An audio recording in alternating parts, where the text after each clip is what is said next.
প্রয়োজনীয় ইলমে দ্বীন শিক্ষা করা ফরজে আইন। নামাজ পড়া যেমন ফরজ,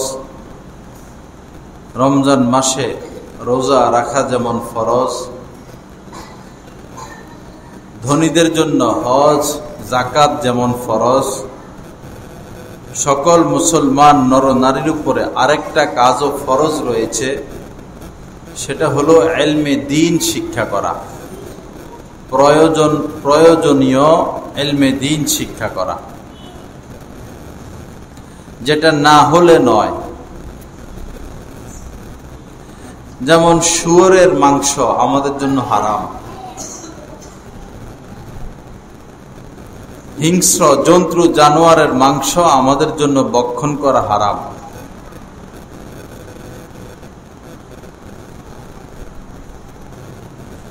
এই এলেমটা জানা আমাদের উপর ফরজে আইন।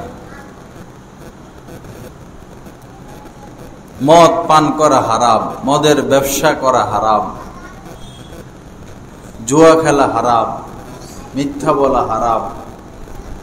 একজন মানুষ মুসলমানই মিথ্যা কথা বলে, জুয়াও খেলে, তো তার উপরে মিথ্যা যেমন হারাম, জুয়া যেমন হারাম, এগুলো থেকে বেঁচে থাকা যেমন ফরজ, এগুলো যে হারাম এই জ্ঞানটুকু থাকাও ফরজ। নারীদেরকে পর্দা করতে হয়, পর্দা সে করুক বা না করুক, না করলে গুনাহ হবে, অস্বীকার করলে কাফের হয়ে যাবে। কিন্তু পর্দা করা যে ফরজ, এটা প্রত্যেক মুসলমানকে জানা আরেকটা ফরজ, যে পর্দা করতে হয় মেয়েদেরকে, মহিলাদেরকে। সে পর্দা করে না, সে গুনাহগার। এটা থেকে বাঁচা ফরজ, কিন্তু পর্দা করা যে ফরজ, এটা জানা আরেকটা ফরজ। ব্যবসা বাণিজ্য মানুষ করে, যে বস্তু বক্ষণের হুকুম যা, ওই জিনিসের বেচা কিনার হুকুমও তা। যেমন মাছ বেচা কিনা করা, মুরগি খাওয়া, মাছ খাওয়া, গরু খাওয়া, গরুর গোশত খাওয়া, এগুলো হালাল, এগুলোর ব্যবসাও হালাল।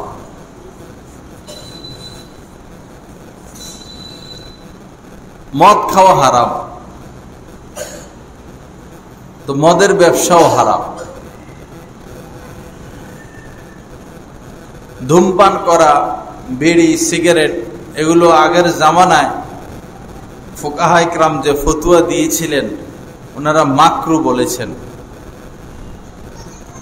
বর্তমান ফুকাহা ইকরাম যারা মুফতি, তারা দেখলেন যে ধূমপানের ক্ষতি ছোট না, বরং অনেক বড়। ক্ষতিটা যত বড়, তার উপরে হুকুমটাও তত বড়।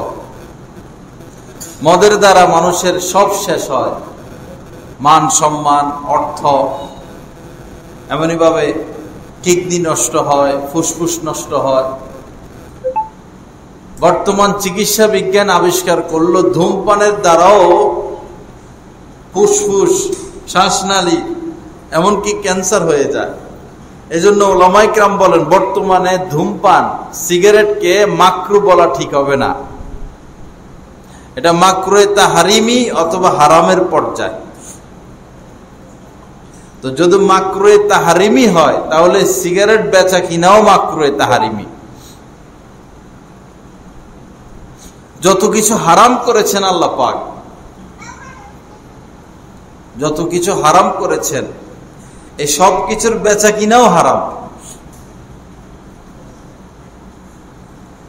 যে ব্যক্তি মনে করেন এলাকা কেন্দ্রিক মদ বা নেশা জাতীয় দ্রব্য আদান প্রদান করে, যে ব্যক্তি ভৈরবে মদ দেয়, নেশা জাতীয় দ্রব্য দেয়, সে তো হয়তো মানুষ একজন বা দুইজন, আমরা তো জানি না, তাকে চিনি না।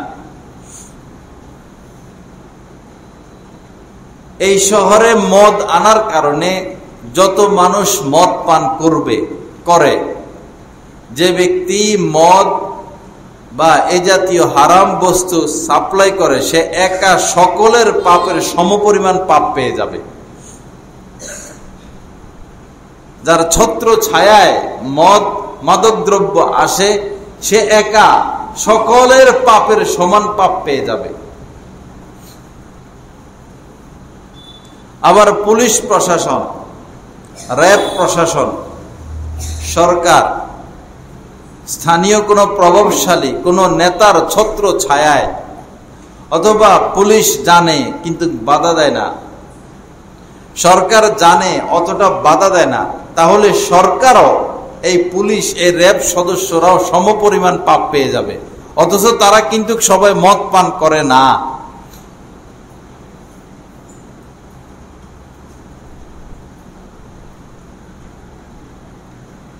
মানুষ যে জিনিস চুরি করে কিয়ামতের ময়দানে সেটা তার গলায় ঝুলিয়ে দেওয়া হবে।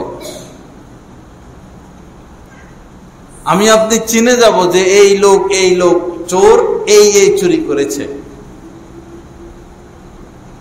তা আমাদের দেশের মাশাআল্লাহ এমপি মন্ত্রীরা বলতে গেলে 90-95% চোর। কাল কিয়ামতের ময়দানে তারা সবাই উঠবে, কি কি চুরি করছে সব গলায় ঝুলবে।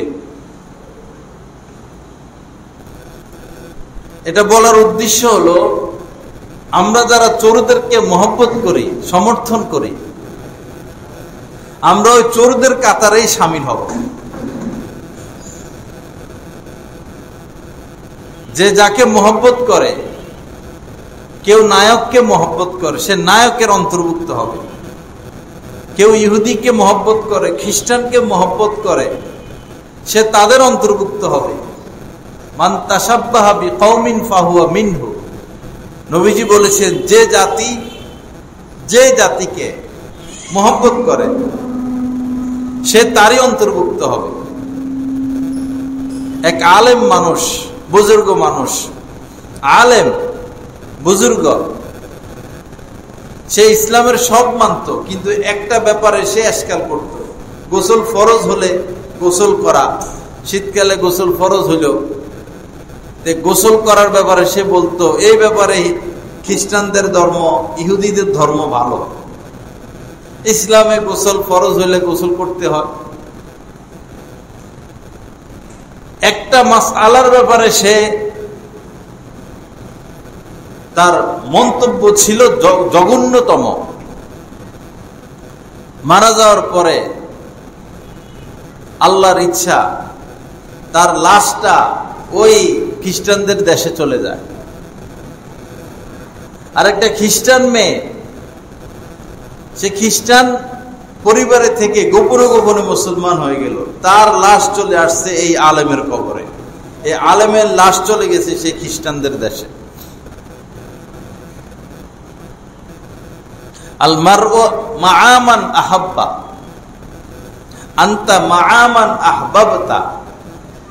নবীজি বলেছেন তুমি যাকে মহব্বত করো তারই সাথী হইবা। এজন্য খারাপ মানুষদেরকে মহব্বত করা যাবে না, চোরদেরকে মহব্বত করা যাবে না, অপরাধীদেরকে মহব্বত করা যাবে না, সমর্থন দেওয়া যাবে না। আমাদের তরুণ ছেলেদেরকে যদি বলা হয় কোন গায়ক তোমার পছন্দ, কয়েকজনের নাম বলে ফেলবে। কোন নায়ক পছন্দ, কয়েকজনের নাম বলে ফেলবে। আর তারা ঘুরে ঘুরে এগুলাই বলে আমার কাছে অমুক নায়ক ভালো লাগে, অমুক খেলোয়াড় ভালো লাগে, অমুক নর্তকী ভালো লাগে, অমুক ফ্যাশন ভালো লাগে। খারাপ মানুষকে ভালোবাসা যাবে না। তুমি হয়তো খারাপ কাজ করো বা করো না, কিন্তু খারাপ মানুষকে মহব্বত করা যাবে না। এক সাহাবী এসে নবীজিকে বললেন মাতাস সাআ, হে আল্লাহ রাসূল কিয়ামত কবে হবে? মাতাস সাআ। নবীজি বললেন ওয়াইলাক, দুর্ভোগ, কপাল পোড়া, দুর্ভোগ কপাল পোড়া, কিয়ামতের খবর নিতে আসছ। মা আ'দাত্তা লাহা, কিয়ামতের জন্য প্রস্তুতি নিছো কি? কিয়ামতের খবর নিতে আসছো, প্রস্তুতি কি তোমার? আমরা হলে তো বলে দিতাম, 2-4 মসজিদের আমি সভাপতি, 8-10 মসজিদের কমিটির লোক, এরপরে 4-5 বার হজ করছি, 10-12 বার উমরা করছি, 8-10 দেশ সফর করছি, এত টাকা দান সদকা করি, তাহাজ্জুদের অভ্যাস আছে, ইশরাকের অভ্যাস আছে, আওয়াবিনের অভ্যাস আছে। আমরা হলে তো এই বলতাম। সাহাবীর কি এগুলো ছিল না? ছিল। সাহাবী কি বললেন? মা আ'দাত্তা লাহা, হে আল্লাহ রাসূল, আমার কিছুই নাই, কোনো প্রস্তুতি নিতে পারি নাই।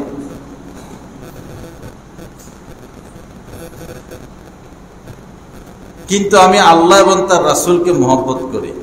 উহিব্বুল্লাহ ওয়া রাসূলা, আমল কিছু নাই, কিন্তু আল্লাহ এবং তার রাসূলকে মহব্বত করি। তখন নবীজি বললেন, আনতা মা'a মান আহবাবতা, তুমি যাদেরকে মহব্বত করো তোমার হাসর তাদের সাথেই হবে, তোমার হাসর তাদের সাথে হবে। এই হাদিস, নবীজির এই হাদিস প্রমাণ করে যে যাকে মহব্বত করে তার হাসর, তার পরকাল তার সাথেই হবে। এজন্য নেককারকে ভালোবাসা, সৎ লোককে ভালোবাসা, আলেম ওলামাদেরকে ভালোবাসা, স্বার্থে পড়ে অসৎ লোকদেরকে ভালো না বাসা। আমাদের দেশ যে হুমকির মুখে, স্বাধীন হওয়ার পর থেকে দেশের উন্নতি যে বাধাগ্রস্ত, গরিব বেড়ে যাচ্ছে, বেকার বেড়ে যাচ্ছে, ধুলাবালি পরিবেশ, খাদ্য দ্রব্যে ভেজাল, রাস্তাঘাট ভাঙ্গা, দুর্নীতি, চুরি, ডাকাতি, সন্ত্রাসী, এই সমস্যাগুলোর কাদের কারণে হচ্ছে? সাধারণ জনগণ না আলেম ওলামা, না রিকশাওয়ালা, না শিক্ষক, না ছাত্র, না আমাদের দেশের এমপি মন্ত্রী নেতারা? কারা দায়ী? এই দেশের এমপি মন্ত্রী নেতারাই এই দেশ ধ্বংসের জন্য দায়ী। কিন্তু বাঙালি হচ্ছে বেহুদা জাতি, তাদের ভালোবাসা অন্তরে এই পরিমাণ, হাজার অপরাধ করলেও এটা তাদের কাছে অপরাধ মনে হয় না। ভুল করবেন না ভাই, যাকে ভালোবাসবেন কিয়ামতের ময়দানে তাদের সাথী হয়ে যাবেন। তারা অপরাধ করার কারণে যে জায়গায় যাবে, আপনি শুধু ভালোবাসার কারণে সেই স্থানে পৌঁছে যাবেন। এই বিষয়টা গুরুত্ব সহকারে আমাদেরকে নিতে হবে। এটার গুরুত্ব কোনো অংশে কম না। শুধু নামাজ পড়লাম, রোজা রাখলাম, দাঁড়িয়ে রাখলাম, পাঞ্জাবি পরলাম, মসজিদ একটা করে দিলাম, মাদ্রাসায় দান সদকা করলাম, নাজাত পেয়ে যাব। নাজাত পাইতে হইলে অনেক বিষয় আছে। অসৎ মানুষ থেকে দিলটাকে খালি করতে হবে। অসৎ মানুষ থেকে দিলটাকে খালি করতে হবে। আল্লাহ পাক আমাদেরকে কবুল করেন, আল্লাহ পাক আমাদেরকে মাফ করেন, সহি বুঝ দান করেন। বর্তমানে মুসলমানদের উপরে যে সমস্ত হুমকি, এর মধ্যে উল্লেখযোগ্য হচ্ছে হালাল রিজিক। হালাল রিজিক, হালাল রিজিক। আলেম ওলামা, মসজিদের ইমাম, মুয়াজ্জিন, কিছু দিনদার মানুষ ব্যতীত বেশিরভাগ মানুষেরই হালাল ইনকামে সমস্যা, রিজিকে সমস্যা। আপনারা খুঁজে দেখুন। হয়তো আপনারা আলেম ওলামা অনেকে দেখতে পারেন না, মসজিদের ইমাম সাহেবকে দেখতে পারেন না। মসজিদের ইমাম সাহেব গরিব মানুষ, দামি দামি পোশাক পরতে পারে না, দামি ফ্ল্যাটে থাকতে পারে না, 2 হাত খুলে খরচ করতে পারে না। কিন্তু তারা কি হারাম খায়? তারা কত টাকা সুদ উঠাইলো ব্যাংক থেকে?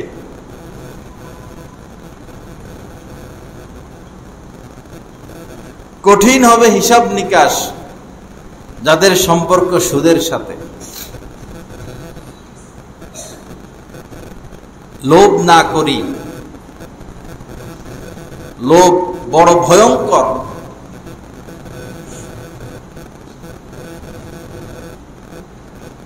লোভের কারণে লোভ অনেক প্রকার। সম্পদের লোভ, নেতৃত্বের লোভ, সম্পদের লোভ, নেতৃত্বের লোভ, ক্ষমতার লোভ, সুনাম সুখ্যাতি পরিচিতির লোভ। যারা বিভিন্ন ছোট ছোট ভিডিও করে, মোবাইলে ছাড়ে, তাদের হইল পরিচিতির লোভ। ব্যাপকভাবে মানুষ আমাকে চিনুক, জানুক, আমি ভাইরাল হই।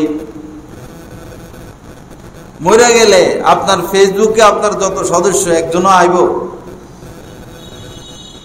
বস খবরটা ভাইব যে মারা গেছে, এতটুকু। একজনও আসবে না, সবাই ব্যস্ত। এগুলো বুয়া, অযথা। আপনার 5 লাখ কি কমেন্ট, হ্যাঁ, ফরওয়ার্ডস, এগুলো মুখ দিয়েও আসে না। আপনার ফেসবুকে 5 লাখ আপনার মহব্বতের লোক। ভারতে আছে, পাকিস্তানে আছে, আমেরিকা আছে, লন্ডনে আছে, সারা বিশ্বব্যাপী, ঢাকায় আছে, চট্টগ্রামে আছে। আপনি মহা বিপদে পড়ে গেছেন, কয়জন পাবেন? যে আমি বিপদে পড়ে গেছি, 10 লাখ টাকা দরকার, আমি এই বিপদ থেকে না হলে উদ্ধার হতে পারবো না। তোমরা তো 5 লাখ আমার বন্ধু, সবাই মিলে আমার 10 লাখ টাকা দাও। কয় টাকা আসবে? কয় টাকা আসবে? কম, 2 টাকা। 2 টাকা। আহা, লোভ অনেক প্রকার। টাকার লোভ, টাকার লোভ।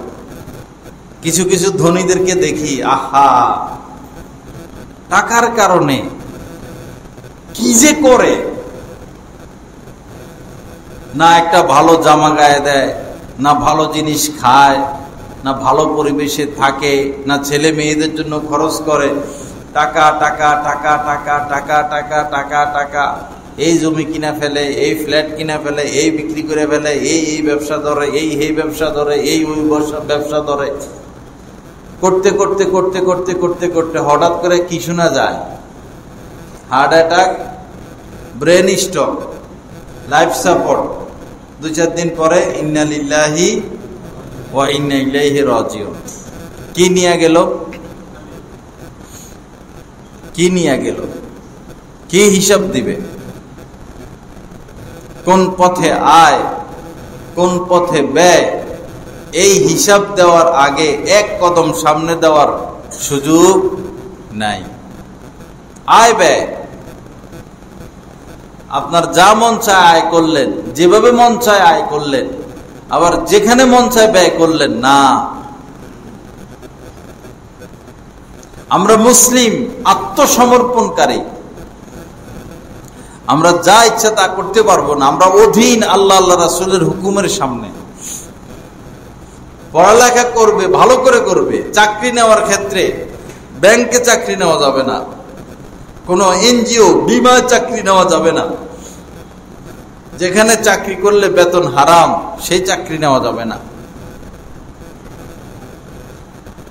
বিভিন্ন মসজিদে শুনি ব্যাংকের ম্যানেজার, ব্যাংকার লোক, কমিটির লোক।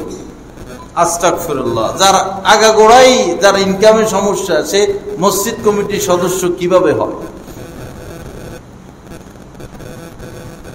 সে মাদ্রাসার কমিটির সদস্য কিভাবে হয়? ইন আউলিয়াউহু ইল্লাল মুত্তাকুন। আল্লাহ পাক বলেছেন, মসজিদের কমিটির লোক, মাদ্রাসার কমিটির লোক কেবলমাত্র মুত্তাকিরা হতে পারবে, আর কেউ না। মুত্তাকি যারা, তারাই সদস্য হতে পারবে। বিয়ে শাদী দেওয়ার সময় যদি দেখে ছেলের ইনকাম মোটা, তো মাও পাগল হয়ে যায়, বাবাও পাগল হয়ে যায়, মেয়ে তো আরো আগে পাগল হয়ে যায়। ছেলের ইনকাম 1-1.5 লাখ টাকা। মা বাবার উচিত, মেয়েদের উচিত যে যাচাই করা এই ছেলের ইনকাম কোন পথে আসে, হালাল পথে আসে না হারাম পথে আসে,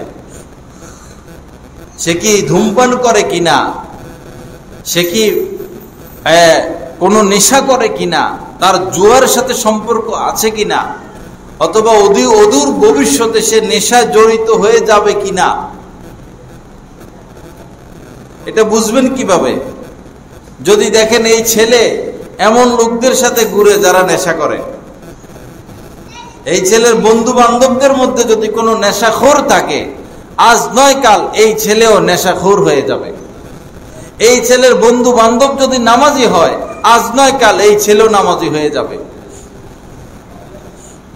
এবং সে কার ভক্ত, কাদের ভক্ত? দ্বীনি লাইনে। আমাদের সমাজে তো দলের অভাব নাই। কেউ মাজারে যায়, কেউ মসজিদে যায়, কেউ ভন্ডের কাছে যায়, কেউ হক্কানির কাছে যায়। আপনি মেয়ে বিবাহ দিবেন, সে কার কাছে যায় এটাও দেখতে হবে। বিয়ে শাদী কঠিন বিষয়, এখানে টাকা পয়সা ধর্তব্য না, এটা পরে। আকীদা ধর্তব্য, ছেলের আকীদা, মেয়ের আকীদা। আমরা তো এমন বহু বিবাহ দেখছি, ছেলের পরিবার বিএনপি করে, মেয়ের পরিবার আওয়ামী লীগ করে। ঘোর বিএনপি, ঘোর আওয়ামী লীগ, বিয়ে ভেঙে গেছে। আমাদের আত্মীয়র মধ্যে পরে এরা হলো পুরা নৌকা, মেয়ে পক্ষ, ছেলে পক্ষ পুরা ধানের শীষ। পরে ছেলের যে মঞ্চ বানাইছে বিয়ের দিন, ছেলে যেখানে বসবে, এটারে তারা নৌকার মতো করে বানাইছে, একদম অন্ধভক্ত। আর এরা তো হলো ধান, ধান আলাদা যায় বলে আমরা নৌকায় উঠবো না। অভিভাবকদের বাড়াবাড়ির কারণে তর্ক বিতর্ক, হাতাহাতি, বিয়ে গেছে ভাইগা। অভিভাবকদের অন্ধ ভক্ত হওয়ার কারণে মেয়েটার জীবন শেষ, মেয়েটা কলঙ্কিনী হয়ে গেল। এত ভক্ত হওয়া ঠিক না, কোন দলের এত ভক্ত হওয়া ঠিক না।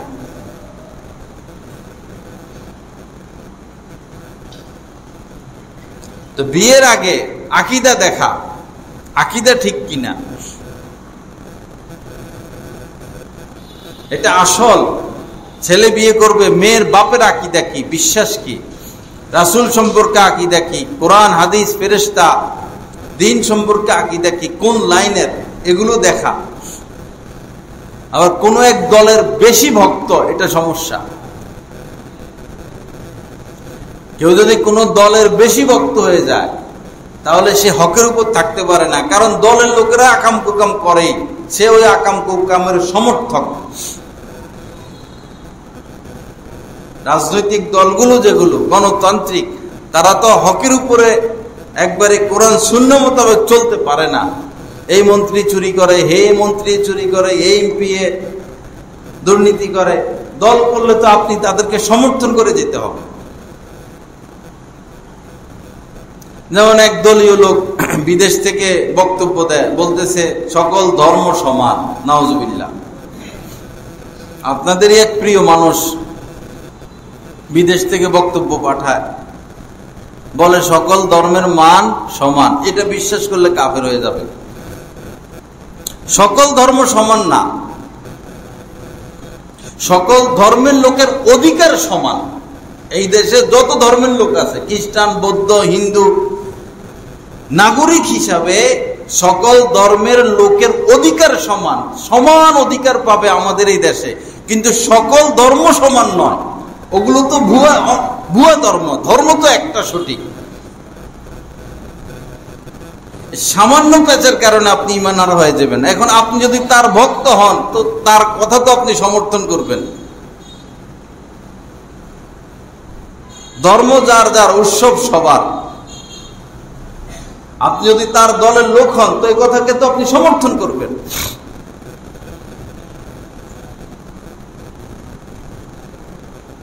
আমরা বলে যাচ্ছি, বকে যাচ্ছি, আমাদের কথা আর কে শুনবে? ভাই 1000 জনের মধ্যে যদি একজনও শুনে, আমরা এটাকে কামিয়াব মনে করি।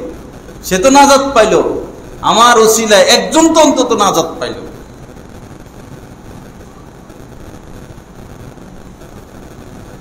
আল্লাহ পাক সহি বুঝ দান করেন, আল্লাহ পাক আমাদেরকে হেদায়েত দান করেন, আল্লাহ পাক সহি আকীদা আমাদেরকে নসিব করেন। যাই হোক ভাইরা, হালাল ইনকাম বড় কঠিন। আর হালাল মানুষ হালাল ভাবে কামাই করলে ইনকামের সাথে দ্রব্য মূল্যের কোনো মিল নাই। ইনকামের সাথে দ্রব্য মূল্যের কোনো মিল নাই। দ্রব্য মূল্যের যে অগ্রগতি সীমার বাহিরে, এটার জন্য দায়ী যারা সমাজ দেশ পরিচালনা করে, তাদের তো অভাব নাই। তারা তাদের স্বার্থের কারণে, চাবি তাদের হাতে। হঠাৎ করে তারা পেঁয়াজ আটকাইয়া দিবে, রসুন আটকাইয়া দিবে, টমেটো আটকাইয়া দিবে, তেল আটকাইয়া দিবে, দামটা ভালো করে বাড়াবে, পরে আবার এগুলো বাজারে ছেড়ে দিবে। তো 12টা তো বাজে গরিবের, 12টা বাজায় তো তারা, 12টা তো তারা বাজায়। আমাদের দেশের পেঁয়াজ ইন্ডিয়া কিনে নিয়ে যায়। আগে এরকম করতো। আমাদের দেশে যেই পরিমাণ পেঁয়াজ হয় বাইরের থেকে আনার কোনো প্রয়োজন নাই। যেই পরিমাণ আলু হয় বাইরের থেকে আনার কোনো প্রয়োজন নাই। যেই পরিমাণ মাছ হয় বাইরের থেকে আনার কোনো প্রয়োজন নাই। এই দেশ সোনার দেশ, সম্পদে ভরপুর, কিন্তু ভালো লোক নেতৃত্ব পায় না, ভালো লোকরা পরিচালনার সুযোগ পায় না। যেই পরিমাণ টমেটো হয় এই দেশের উৎপাদন দিয়ে দেশ চলবে, কিন্তু হয় কি, যখন পেঁয়াজের দাম কম, ইন্ডিয়া মনকে মন, টনকে টন পেঁয়াজ কিনে নিয়ে যায়। যখন দাম বাড়ে, ওই আমাদের পেঁয়াজগুলি আমাদের দেশে দেয়। আমি যে কথা বললাম, বিশাল বড় এক বাহিনী আঘাত পাইছে অন্তরে, কারণ ওই যে দলের প্রেম, দলের প্রেমে মানুষ অন্ধ। এই চোরেরা চুরি করে যাবে জাহান্নামে, দলের প্রেমের কারণে তারাও যাবে জাহান্নামে।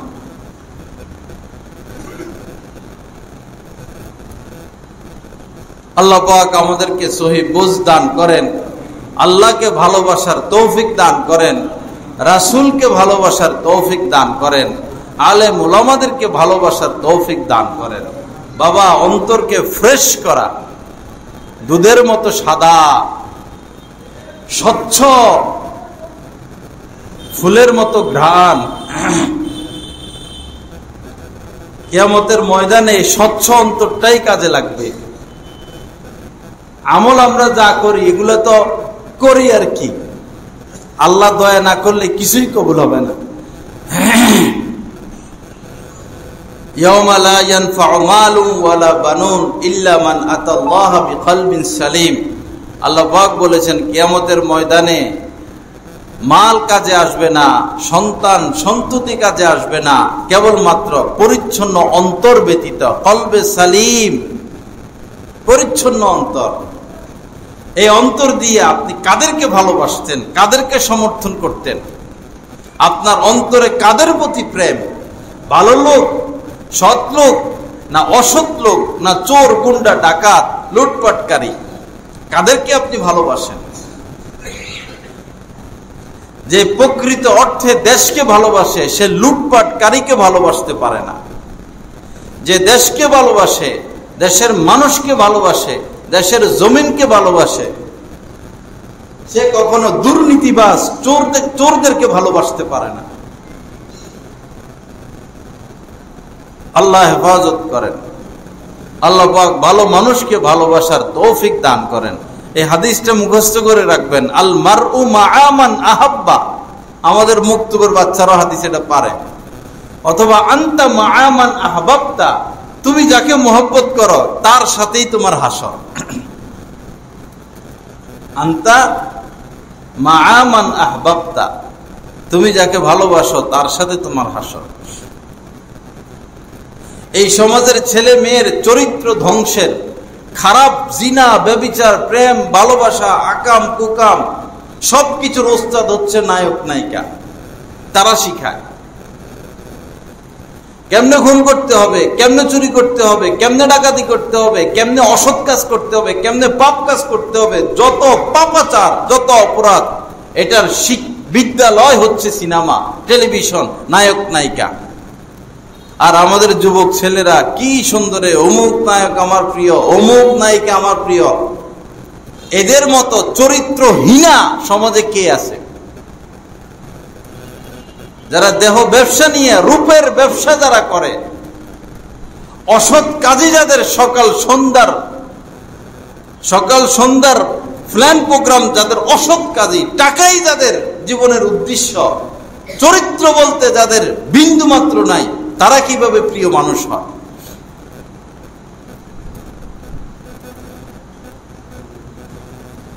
খেলোয়াড় প্রিয়, ছক্কা একটা ভিটাইতে পারলে বাংলাদেশ সরকার ফ্ল্যাট দিয়ে দেয়। সেঞ্চুরি একটা করছে, ফ্ল্যাট দিয়ে দেয়, গাড়ি দিয়ে দেয়। আর একজন শিক্ষক, প্রাইমারি শিক্ষক, হাই স্কুলের শিক্ষক, জীবন দিয়া মানুষকে, বাচ্চাদেরকে মানুষ করে, তার কোনো সম্মান নাই। তার বেতন 10,000, 15,000, 20,000। খেলোয়াড়ের এত দাম, নায়কের এত দাম, নায়িকার এত দাম। সমাজ গঠন তো করে শিক্ষক বৃন্দ, সমাজে আলো ছড়াতো আলেম ওলামা, আর সমাজকে অন্ধকার করে তো নায়ক নায়িকা, গায়ক গায়িকা। কোন কোন খেলোয়াড় তো, খেলোয়াড়রাও ঘুষ খায়, ভালো মতো ঘুষ খায়া যে ইচ্ছা করে বল ফিটাবে না, ইচ্ছা করে হাইরা যাবে 10 লাখ 20 লাখ, বাস হাইরা যায় ইচ্ছা করে।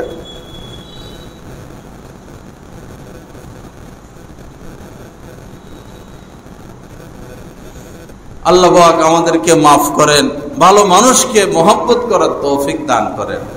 এক নায়িকার ঘরের ফ্ল্যাটের মধ্যে সব মদের বোতল পাইছে।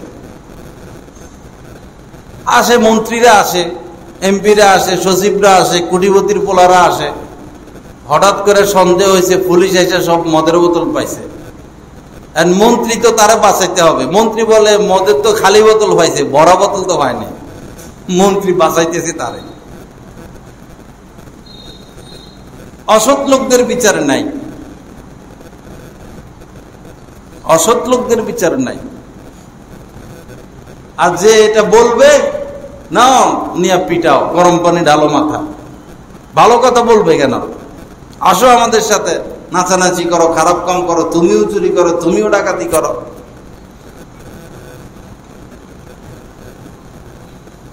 স্বাধীন হয়েছি, আসলে দেশ স্বাধীন না, আসলে দেশ স্বাধীন না।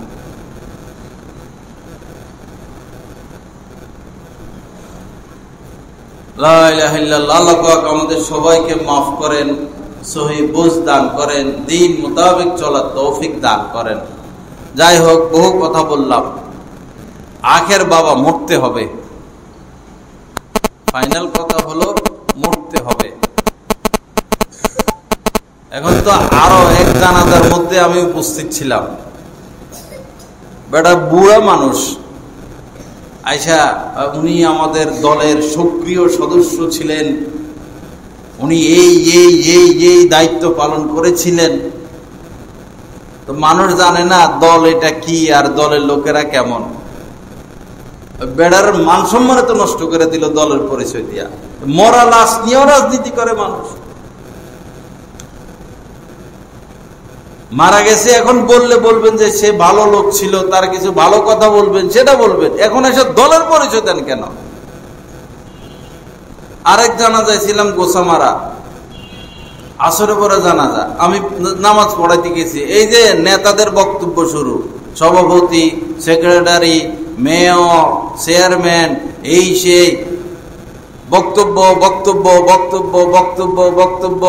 মাগরিবের কাছে যাইয়া পড়ে জানাজা। একটার মুখও দাঁড়াই নাই, একটা ফজরের নামাজ মনে হয় না পড়ছে, একটার ইনকামও হালাল কিনা সন্দেহ। লাশের সামনে আইসা নেতাগিরি। এখানে কথা বললে একজন আলেম বলবেন, 1-2 মিনিট নসিহত করবেন। লাশের সামনে তো বক্তব্য দেওয়ার কোনো বিষয় নাই শরীয়তে। লাশকে তো দ্রুত দাফন করতে হয়। শহরের মধ্যে তো গজব পড়ে মানুষ একজন মারা গেলে। এই সচিব এসে বসে রয়েছে, এমপি এসে বসে রয়েছে, মন্ত্রী এসে বসে রয়েছে, ডিসি এসে বসে রয়েছে, সবাই 2 মিনিট 3 মিনিট করে বক্তব্য দিতে হয়। আর মানুষ রৌদ্রের মধ্যে হায় কষ্ট, রৌদ্রে মানুষের ঘাম, মাথার ঘাম পায়ে পড়ে, বদদুয়া দিতে থাকে জানাজা পড়তে আইসা। আর হেরা আইসা বক্তব্য বক্তব্য বক্তব্য।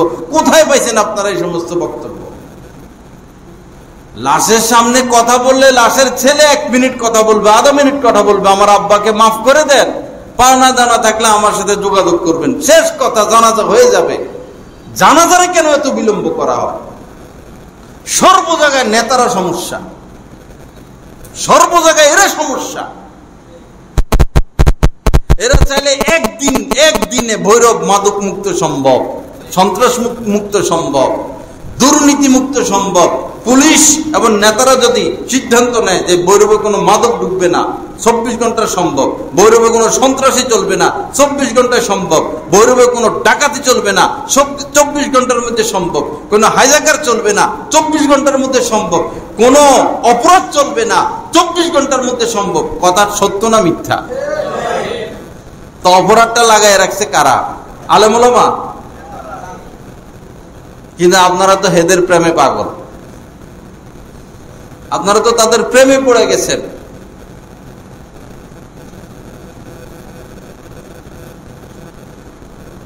লা ইলাহা ইল্লাল্লাহ। আল্লাহ পাক আমাদেরকে সহি বুঝ দান করেন।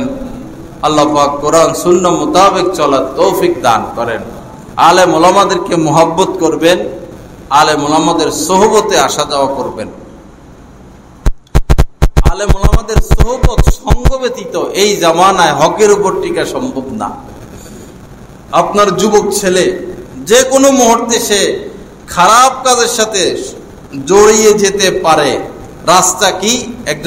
তাকে একজন আলেমের কাছে আসা যাওয়ার ব্যবস্থা করে দেন, এরপরে আপনি নিশ্চিত হয়ে যান।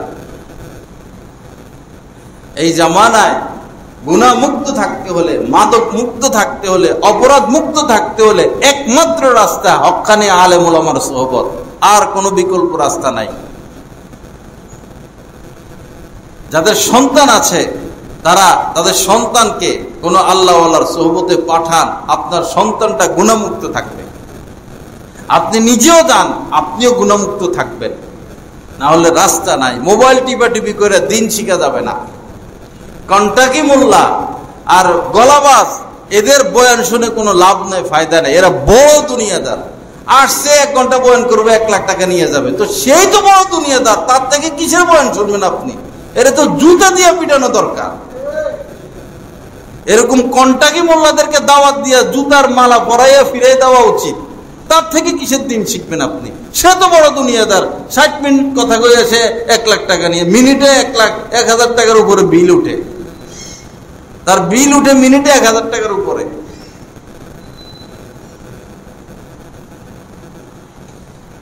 যার হক বলার অভ্যাস আছে সে সব লাইনে হক কথাই বলে। যে তলোয়ারের ধার সে সবই কাটতে পারে, যে তলোয়ার বোঁতা সে কাটবে কিভাবে?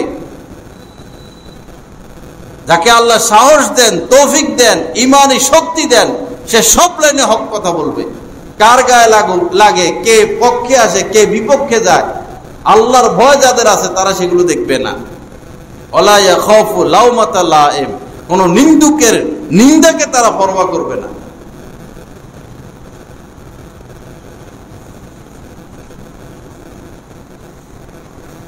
আল্লাহ পাক আমাদেরকে সহি বুঝ দান করেন, দিন মোতাবেক চলার তৌফিক দান করেন। যাই হোক ভাইরা, হালাল রিজিক, হালাল রিজিক। হারাম খাবেন, হারাম খাওয়াবেন, তার মানে ঘর থেকে শান্তিকে বিদায় দিয়ে দিলেন। দরজা দিয়ে হারাম ঢুকাবেন, জানালা দিয়ে শান্তি বের হয়ে যাবে। আপনার সন্তান অবাধ্য হবে, আপনার স্ত্রী অবাধ্য হবে, আপনার মেয়ে অন্য পোলার সাথে লাইন, আপনার ছেলের অন্য মেয়ের সাথে লাইন, আপনার স্ত্রী পরপুরুষ নিয়ে ব্যস্ত, আপনি টাকা পয়সা কামানো নিয়ে ব্যস্ত। সারাদিন টেলিভিশন, সারাদিন ডিশ, সারাদিন মোবাইল। এটা কোনো জিন্দেগি? এটা কি মানব সমাজ? একটা জন্তু জানোয়ার সারাদিন ঘাস নিয়ে ব্যস্ত, কামে এটা। বাচ্চাদের খেলার জন্য আমি খরগোশ একটা আনছি ঘরে, খরগোশ।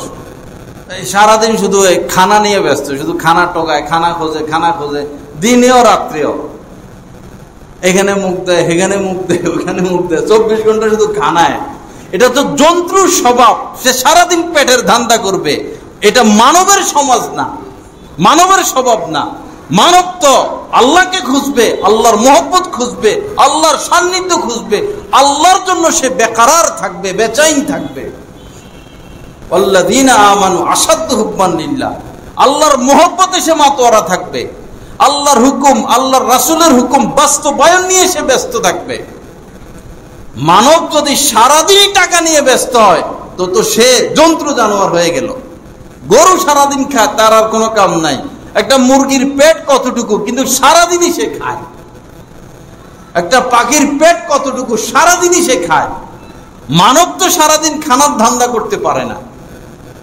মানবকে তো সৃষ্টি করেছেন ওমা খলাকতুল জিন্না ওয়াল ইনস ইল্লা লিয়াবুদুন, আল্লাহর পরিচয় লাভ করার জন্য, আল্লাহকে ভালোবাসার জন্য, আল্লাহর সান্নিধ্য অর্জন করার জন্য, আল্লাহর হুকুমের সামনে নিজেকে বিলিয়ে দেওয়ার জন্য, দিন প্রতিষ্ঠা করার জন্য, সমাজের কল্যাণের জন্য। উখরিজাত লিন-নাস তা'মুরুনা বিল মা'রুফ ওয়া তানহাউনা আনিল মুনকার কুনতুম খায়রা উম্মাতিন, তোমরা শ্রেষ্ঠ জাতি।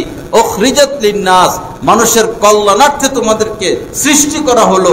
তোমাদের কাজ সৎ কাজের আদেশ করা, অসৎ কাজের নিষেধ করা।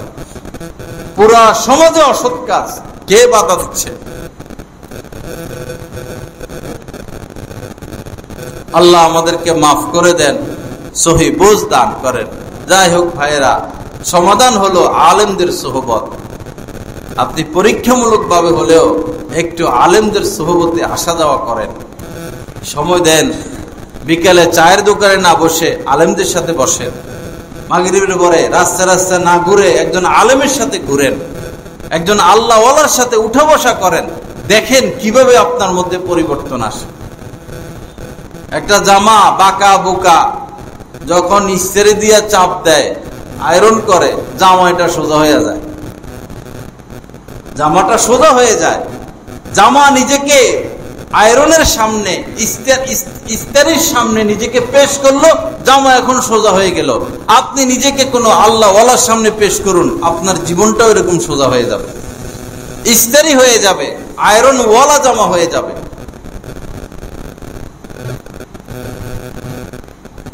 আল্লাহ পাক আমাদেরকে আল্লাহ ওয়ালাদের সোহবতে আসা যাওয়ার তৌফিক দান করেন, গুনাহ মুক্ত জিন্দেগি নসিব করেন। বাবা, মোবাইল ব্যবহার কমিয়ে দিই। মোবাইল আমাদেরকে বন্দী করে ফেলেছে, নেট জগৎ আমাদেরকে বন্দী করে ফেলেছে। একটু বের হয়ে আসি, প্রয়োজনের বাহিরে মোবাইলের সময় না দেই। যতটুকু প্রয়োজন, যতটুকু না হলে নয় অতটুকু মোবাইল, এর বেশি না। জিন্দিগিটাকে উপভোগ করি, মায়ের সাথে ভালোবাসা করি, মায়ের সাথে গল্প স্বল্প করি। কোন সন্তান মায়ের সাথে গল্প স্বল্প করে? কোন সন্তান বাবার সাথে সময় দেয়? প্রত্যেক সন্তানের উচিত বড় হওয়ার পর কমপক্ষে 1 ঘন্টা 2 ঘন্টা মায়ের সাথে গল্প করা, বাবার সাথে গল্প করা, সময় দেওয়া। তোমার পালছে কেন? সারাদিন মোবাইল টিপার জন্য আর টাকা কামানোর জন্য। মা তো এটাই চায় আমার ছেলে আমার সাথে কথা বলুক, সময় দেখ, আলাপ আলোচনা করুক। না, স্ত্রী তো চায় স্বামী আমাকে সময় দেখ, আলাপ সালাপ করুক। স্ত্রীও পরকিয়া, মোবাইল, সেই এই ভারতীয় চ্যানেল। পুরুষ সারাদিন মোবাইল, ফেসবুক, বন্ধু বান্ধব, বাইরে বাইরে আড্ডা। এটা তো মানব সমাজ না, এটা তো কোনো পারিবারিক নীতি না। এই নীতির উপর যদি প্রতিষ্ঠিত হই, শান্তি আসবে না, শান্তি আসবে না। মূল নীতি পরিবর্তন করতে হবে আমাদের। আল্লাহ পাক সহি বোঝ দান করেন, আল্লাহ পাক গুনাহমুক্ত জিন্দেগি দান করেন। আল্লাহ পাক আমাদের সবাইকে মাফ করে দেন। এই মাদ্রাসাকে আল্লাহ পাক কবুল করেন, এই বাচ্চাগুলোকে কবুল করেন। এই মাদ্রাসার উসিলা আল্লাহ পাক পুরো এলাকার মধ্যে রহমত নাজিল করেন। যারা মাদ্রাসার কর্তৃপক্ষ, তাদেরও কিছু দায়িত্ব আছে। যারা শিক্ষক মন্ডলী, তাদেরও কিছু দায়িত্ব আছে। যারা পড়বে তাদেরও কিছু দায়িত্ব আছে। এগুলো বলতে একদিনে সম্ভব না। মাদ্রাসা কর্তৃপক্ষরা চায় কি? তেল কম, ভাজা মশমশা। মাদ্রাসার কর্তৃপক্ষ কি চায়?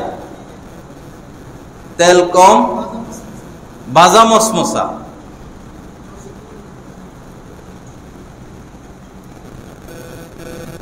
হেফজোখানার ওস্তাদ দরকার। ভালো একজন ওস্তাদ তো আপনি 20-25 হাজার নিচে পাবেন না। তার সংসার আছে, পরিবার আছে। কর্তৃপক্ষ বলে যে 7-8 হাজারের মধ্যে দেখেন।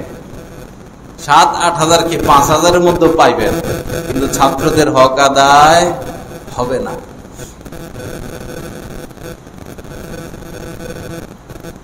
সোজা কথা। মাদ্রাসা যারা দিয়েছেন, যোগ্য উস্তাদ লাগবে। যোগ্য উস্তাদ, মুত্তাকি উস্তাদ, ট্রেনিং প্রাপ্ত উস্তাদ, এবং তার সমস্ত জরুরত পুরা করা আপনার দায়িত্ব। সে বাচ্চা নিয়ে পড়ে থাকবে, তার পারিবারিক, তার যত কিছু আছে সবকিছু আপনাকে দেখতে হবে।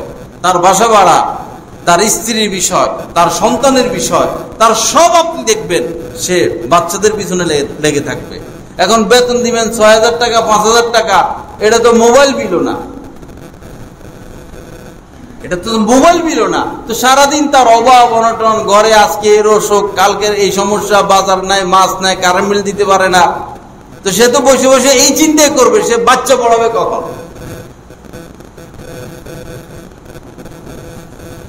যারা ওস্তাদ হবে তারা ক্লাস টাইমে মোবাইল রিসিভ করতে পারবে না, মোবাইল টিপতে পারবে না, ক্লাস টাইমে আজে বাজে চিন্তা করতে পারবে না। বাচ্চার দিকে নজর রাখতে হবে, বাচ্চার হক। যদি ওস্তাদ বাচ্চার হক আদায় না করে, এই ওস্তাদরা সবাই জাহান্নামে যাবে। তার উচ্চারণ, তার পড়া, প্রতিদিনের পর প্রতিদিন তার হাতের লেখা, তার ভাষা, তার ব্যবহার, তার পোশাক আশাক, তার চলাফেরা, এবং ঘরে গিয়ে সে কি আমল করে না করে, তার সংশোধন, তার তরবিয়ত, দীক্ষা, সব দেখতে হবে। একটা মাদ্রাসা সহজ কথা না। 3 পক্ষ, কমিটি পক্ষ, শিক্ষক পক্ষ, ছাত্র পক্ষ, অভিভাবক পক্ষ, সবার দায়িত্ব আছে। আগে সবাই সবার দায়িত্ব বুঝে নিতে হবে, এরপর একটা মাদ্রাসা। কেউ কোনো দায়িত্ব বুঝে নিতে রাজি নাই। মাদ্রাসায় তো দিছি, অভিভাবকদের কথা হলো মাদ্রাসায় তো দিছি। বাচ্চাটা যখন বাসায় যায়, বাস লম্বা মোবাইল তার হাতে দিয়ে দেয়। মাদ্রাসায় কষ্ট মষ্ট করছে, পড়ছে, আচ্ছা একটু মোবাইলে গেমস টেমস খেলুক না। কি গেমস খেললে আর কি হয়? এই তো শেষ করে দিলেন বাচ্চাকে। আপনার সন্তানকে আপনি তো শেষ করে দিলেন।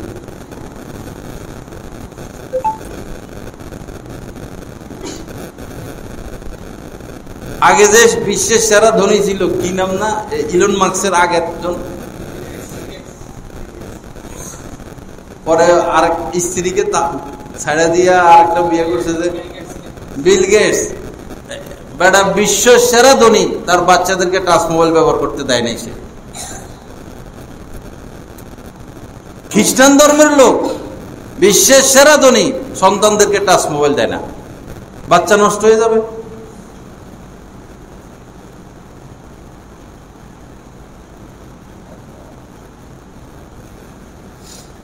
বহু জ্ঞানী গুণী সন্তানদেরকে টাচ মোবাইল। এক হিন্দু লোক, হিন্দু মানুষ, তো সে নিজে ছোট মোবাইল ব্যবহার করে। পরে তার বন্ধু বান্ধব কলিগরা বললো, তো তুমি এই মোবাইল ব্যবহার করো। তো বললো, আমি যদি টাচ মোবাইল ব্যবহার করি, আমার ঘরেরও সবাই টাচ মোবাইল ব্যবহার করবো। তো ঘরের সবাই টাচ মোবাইল ব্যবহার করলে ক্ষতি কি? কত হলে বাচ্চা কাচ্চা মানুষ হবে। একটা হিন্দু লোকের এই চিন্তা। আর মুসলমান হইয়া তো কোন পর্যায়ে আছি আমরা? করোনার নাম দিয়া এই ঘরে ঘরে ঘরে ঘরে অনলাইন ক্লাস দিছে, বরবাদ করে সব পোলাবে। রোদ উঠলে, সূর্য উঠলে রোদ ঢুকে, বৃষ্টি এলে পানি পড়ে, এমন ঘর। স্কুল তো বন্ধ,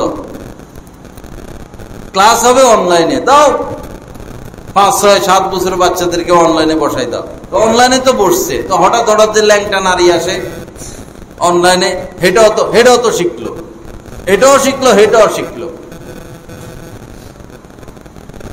আমরা যে মাদ্রাসাগুলো খোলা রাখছি, কোন পোলা মারা গেছে আমাদের করোনার সময়, কোন ইমাম মারা গেছে, কোন খতিব মারা গেছে, মাদ্রাসার কোন বাচ্চারে করোনা ধরছে?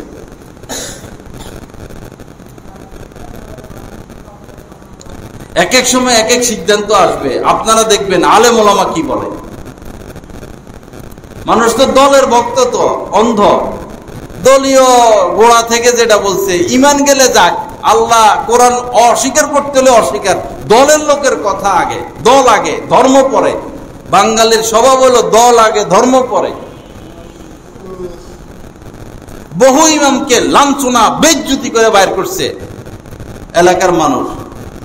ইমাম সাহেব বলে গায়ে গায়ে লাগাইয়া বসেন, এখন সরকার বলছে 3 ফিট ফাঁক করে দাঁড়াইতে হবে।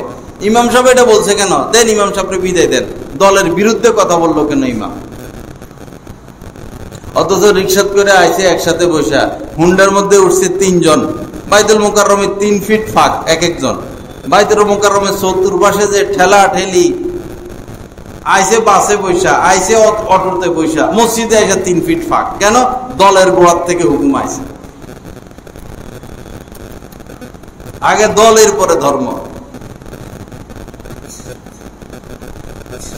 আলেম ওলামা যদি স্বচ্ছার না হইতেন, মানে হুঙ্কারে না ছাড়তেন, ঘরে ঘরে মূর্তি চলে আসলেও, প্রত্যেক স্কুলে মূর্তি, প্রত্যেক মাদ্রাসায় মূর্তি, প্রত্যেক কোনা কোনা মূর্তি, পর্যায়ক্রমে বাচ্চারা এই স্কুলে ক্লাস শুরু হওয়ার আগে মূর্তির সামনে 1 মিনিট নীরবতা, এই পর্যায়ে দেশ চলে গেল। আর বিশাল বড় অংশ এটাকে সমর্থন করে গেল।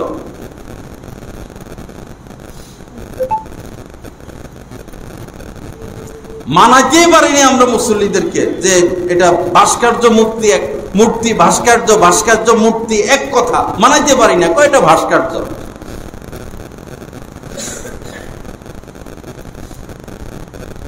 পরে তো লক্ষ কোটি মানুষের সামনে জুতা দিয়ে বাড়ি মারলো, ঝাড়ু দিয়ে বাড়ি মারলো, মান সম্মান রইল না গেল। একজন সম্মানিত মানুষ সে, আমরা তাকে সম্মান করি দেশের দিক থেকে, তাকে আমরা সম্মান করি। এই সম্মানিত মানুষটার ভাস্কর্য বানায় তো জুতার বাড়ি খাওয়াইলো আর ঝাড়ুর বাড়ি খাওয়াইলো, গলার মধ্যে ফাঁসি রশি দিয়া নামাইলো।